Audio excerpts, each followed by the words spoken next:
With the new iPhone iOS update, we actually have some cool customizable features that we can do to our pages here and with our apps and all of that. And one of them is to make our apps larger, but just know that when we do make it larger, it's also going to get rid of the text down below. So you're going to have to memorize what the icons mean. So in order to do this, first thing that we are going to want to do is tap and long hold, and then we want to go up in the upper left hand corner over here where it says edit. We want to select this, and then from there we want to select where it says customize. So we can go into customize here.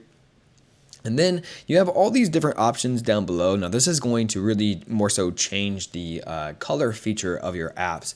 But in order to turn them large from small, then we have these two little toggles right here. So Apple hasn't given us the full ability yet to customize and make them the exact size that we want, but we do have these two different options. And when you do select the large, then it's going to get rid of the names and all of that. So this is a quick and easy way to go ahead and make your apps much larger. It will get rid of the text down below, but it's pretty cool that Apple is giving us some customizable things that we can do to our apps and our widgets and all of that. So if this video helped you out, please like and subscribe, and I'll see you next time.